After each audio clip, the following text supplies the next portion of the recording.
Ei, meus irmãos, estamos começando mais um Conexão Maçônica, o podcast do Grande Oriente do Brasil de São Paulo. Hoje recebendo o nosso irmão José Paulo Tonoli, aqui, grão-mestre estadual do Grande Oriente do Brasil de Espírito Santo.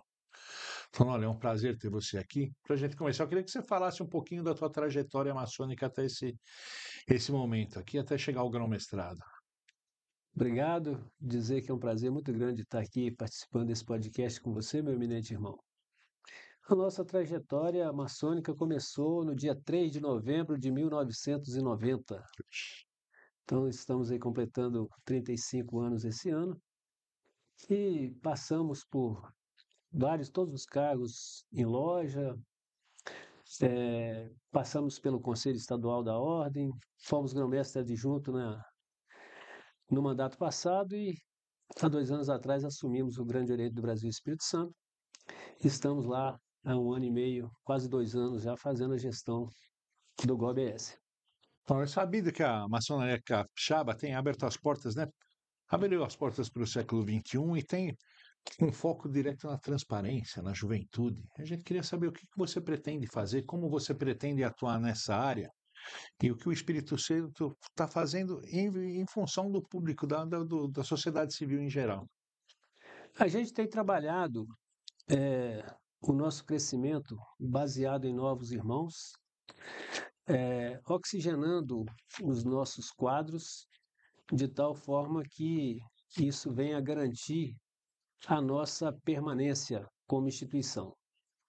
E um fato que tem nos ajudado muito no nosso crescimento é exatamente a gente mostrando para a comunidade, para as comunidades, aquilo que a gente vem fazendo, o que a maçonaria realmente faz ao longo dos anos e que poucas pessoas tinham conhecimento. Então a gente tem desmistificado a atuação da maçonaria para a sociedade e isso tem feito com que as pessoas tenham buscado ingressar na maçonaria.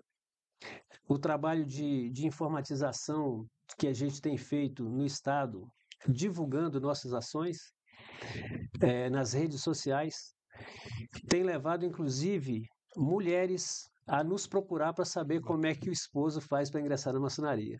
Então, isso aí é bastante Que importante. bacana, que bacana.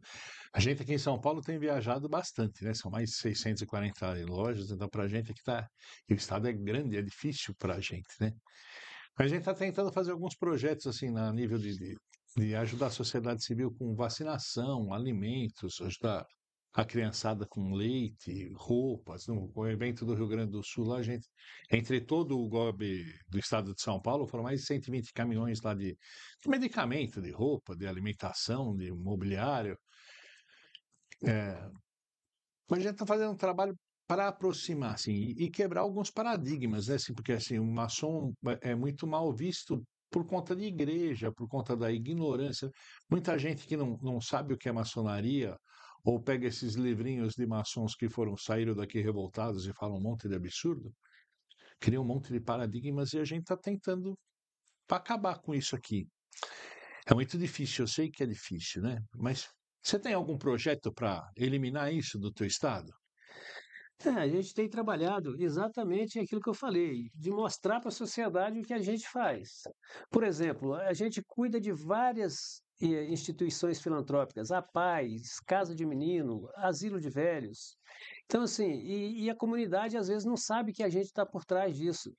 Nós temos uma PAI no Espírito Santo que ela é referência a nível de Brasil. É um irmão nosso que cuida dela tem 20 anos. Ela tem 1.300 internos, tem propriedade rural e está construindo uma sede nova agora de 10 mil metros quadrados. E isso a comunidade precisa saber, porque a maçonaria faz o bem. Então nós precisamos de mostrar para a sociedade que nós fazemos o bem. Eu acho que é nesse sentido que a gente vai poder crescer como a gente vem crescendo no Espírito Santo. É claro que o Espírito Santo perto de São Paulo não é quase que nada, né? Mas a gente tem crescido, proporcionalmente, tem crescido bastante.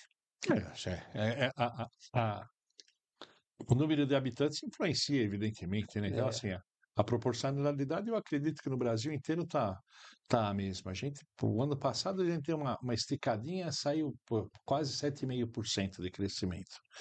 A gente teve estado no Nordeste que diz que cresceu 20%, né? Mas eu acredito que em linhas gerais, assim, no Brasil, a gente está falando em 5 a 6% em todos os estados. Eu acho que é um baita crescimento, né? 5 a 6% é muita gente, né? Mas nós temos espaço para crescer mais. Sim, sem Precisamos crescer dúvida. mais. Porque uma coisa que a gente tem feito no Estado também, Roberval, é mostrar para as pessoas que têm intenção de ingressar na maçonaria que maçonaria não é coisa de gente rico. No passado, se pensava que só rico que se ingressava na maçonaria. Então, nós precisamos criar mecanismos para trazer para o nosso meio realmente os homens livres de bons costumes. Não homens abastados, mas aqueles que realmente têm no peito a vontade de trabalhar. Ah, mas é que a seleção é muito difícil, né? Porque a indicação é muito pulverizada, né? Acho que a capilaridade da indicação que atrapalha um pouquinho, né? Porque qualquer um pode indicar qualquer pessoa. E muita loja em respeito ao irmão é meia silente no trato da coisa, né? E a gente traz gente para dentro da ordem que fica pouquíssimo tempo, fica imaginando de benefício. A gente teve, na minha loja aqui em São Paulo, a gente teve uma pessoa que é dona de um hospital, médico, tudo. Ele entrou para a ordem, acabou de ser iniciado, foi candidato a deputado estadual, imaginando que ia ter o apoio da ordem integral para ele. Acabou a eleição, ele saiu.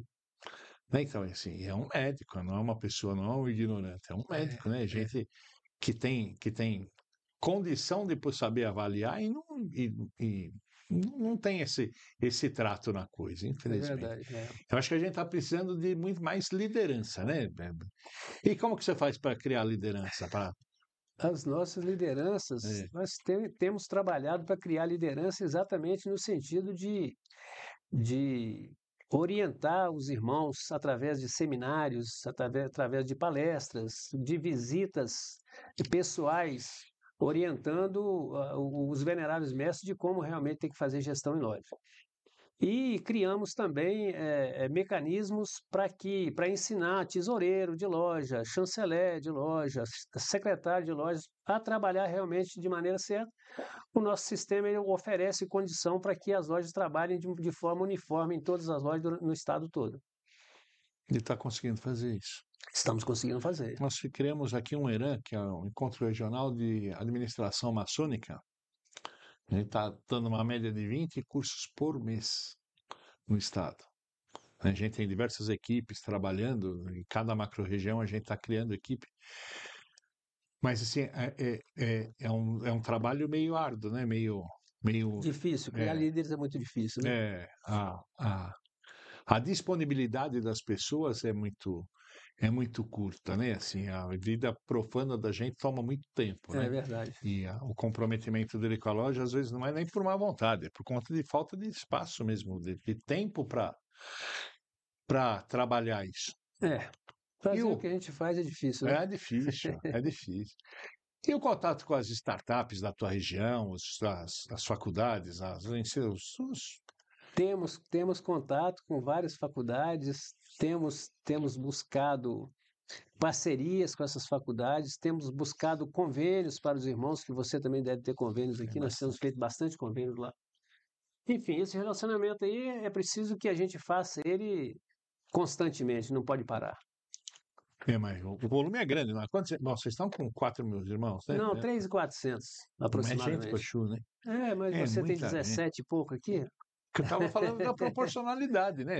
É, Só a cidade de São Paulo tem 12 milhões de pois habitantes. Quantos é. habitantes tem o Nosso, estado nosso estado tem 4.100.000 habitantes, o Então, estado todo é pequeno. proporcionalmente, É, se for levar a pé da letra, vocês estão maiores que a gente, é, né? Se só a cidade de São Paulo tem 12 milhões de habitantes, imagina, é verdade. não é? É, A, a proporção acho que deixa a gente em pé de igualdade, mais ou menos. né? Essa pergunta é meio capciosa, mas essa é da diretora, viu? O que os outros estados poderiam aprender com o GOB do Espírito Santo, né? Como a maçonaria capixaba pode inspirar, incentivar os demais estados do Brasil? Eu penso que nós temos mais a aprender do que ensinar. E penso que nós precisamos trabalhar na construção de uma maçonaria brasileira mais unida para que a gente possa juntos desenvolver o trabalho que precisamos fazer. Eu acho que ninguém é professor em maçonaria, ninguém Ninguém vai conhecer maçonaria tudo, a gente vai viver a vida inteira. Eu costumo dizer que a maçonaria é a escola da vida, então a gente vai morrer e não vai aprender tudo. Mas eu acho que o trabalho tem que ser feito em conjunto. E eu acho que o que a gente tem a oferecer a nível de Brasil, o Espírito Santo é a força do trabalho. Essa humildade é meio, assim, eu acho que, eu imagino que eu aprendo todo dia. Todo dia eu aprendo, mas todo dia eu ensino também, não é verdade? Não tem jeito, né? Isso de ter a maçonaria unida, uma maçonaria única, eu acho que é utópico, né? Como que a gente vai conseguir fazer Não, isso? eu digo do maçonaria do Gobe, né? Estou Não, falando do não, tá Gobe. bom, mas mesmo assim, temos 27 estados, né? 20 com 27 estados. o Distrito Federal. É. São 27 cabeças diferentes. E a gente sabe que tem gente de tudo quanto é tipo, né? Eu acho que eu não acredito que se não for com mão de ferro, eu acho que a gente não consegue fazer uma maçonaria assim equilibrada ou falando todo mundo a mesma coisa. Eu imagino que hoje o poder central nosso ainda está muito mais acessível do que nas gestões passadas, né? Mas sim, tem muita coisa para fazer. E o Ademir é um cara comprometido, ele corre, mas é muita coisa para inovar, né? Eu acho que tem que ter uma caneta um pouquinho mais pesada, porque a gente vê alguns absurdos que é de gente que não poderia, que teria que ser exemplo, né? Eu vejo que nós evoluímos muito, de 10, 15 anos para cá, nós evoluímos muito, mas precisamos evoluir mais. E assim, já foi o tempo, Roberval, em que os irmãos obedeciam o que os grão-mestres, os veneráveis mestres de loja falavam. Hoje não existe isso mais. Nós estamos numa geração nova, diferente, que está entrando na maçonaria, e nós temos condição de fazer essa transição entre o velho e o jovem. E penso que a gente tem que ouvir muitos jovens para que a gente consiga fazer essa maçonaria unida da qual eu estou falando. Então a gente tem um ditado antigo que diz que a palavra inspira, né? Mas que o exemplo arrasta. Né? A gente tenta aqui, pelo menos eu tento, né? Eu sempre, desde que eu entrei na macromaçonaria, que foi em 2007, eu sempre tentei ser exemplo daquilo que eu quero para o meu povo maçônico, né? Brinco, dou risada, mas faço toda a sessão eu brinco com alguém, dou risada, bato papo. Acho que a gente tem que. Eu vi grão-mestre que quando punha o paramento parecia que estava incorporando uma entidade. Isso é muito chato, né? Que, assim, É verdade. nós vivemos falando que somos todos irmãos, somos todos iguais. Aí chega a minha vez, tem que se fazer diferente, tem que fazer espadinha. Eu tento eliminar toda a parte assim que me diferencia dos outros. Eu tento eliminar porque eu não sou diferente de ninguém, É. né? E eu acho que a gente tem pelo exemplo, não é que que os irmãos vão nos obedecer, que nem você falou. Eu acho que eles começam a seguir. Eu tô tendo assim uma experiência muito boa nesse ano e meio de administração. Tô feliz com os resultados. Eu estou. Eu acho que a maçonaria ela prega simplicidade. É isso. Bom, Não tem que ser diferente, nós temos que fazer o simples, o objetivo. é isso. Essa questão de você ser autoridade, a autoridade é no papel, nós somos todos iguais. Eu acho que o grão-mestre tem a obrigação de visitar as lojas, de estar com os irmãos precisam ter acesso ao grão-mestre. Lá no nosso estado, todos os irmãos têm o meu número de celular. É, E eu atendo todos no celular. Muitas vezes o irmão quer marcar uma audiência para conversar comigo. Uma coisa que eu resolvo no celular, eu pergunto, irmão, o que que é? Não, eu queria conversar com o senhor. Não, pode falar comigo. Fala no telefone. Com duas conversas a gente resolve. Então, hoje a gente está num mundo que se você não fazer as coisas com rapidez, não funciona. Quando se tem que sentar para conversar, tudo bem, vamos sentar. Mas aquilo que der para resolver, assim, com rapidez, a gente vai resolver. e o grão-mestrado é um cargo administrativo, né? Exatamente. Maçonicamente, eu acho que assim, Exatamente. você tem que manter o mesmo nível, não ter esse ato entre um e outro. Eu acho que faz bem para a ordem, faz bem para a gente, faz bem para o irmão que está lá e o trabalho flui com Exatamente. mais facilidade, porque todos se sentindo iguais, eles vão ajudar, vão colaborar, coisa Sim, assim. sim. E aí tem uma outra pergunta, eu não vou nem falar de quem é, viu, Tonoli? Mas sim, se o Grande Oriente do Espírito Santo fosse uma rede social, qual seria o post mais publicado por vocês? O mais importante post que você faria? Maçonaria. A maior escola da vida. Esse seria o meu post. É isso. Muito obrigado, viu? Opa, obrigado a Você você é um pela gentleman. acolhida. Espero que, acabando nossos mandatos, que acabam em 2027, essa amizade continue e se Opa, fortaleça cada vez vai mais. continuar e vamos continuar trabalhando pela maçonaria do Juntos, se Brasil. Deus permitir. Vamos sim. Muito obrigado, obrigado aos irmãos. Esse foi mais um Conexão Maçônica do Grande Oriente do Brasil de São Paulo. Muito obrigado.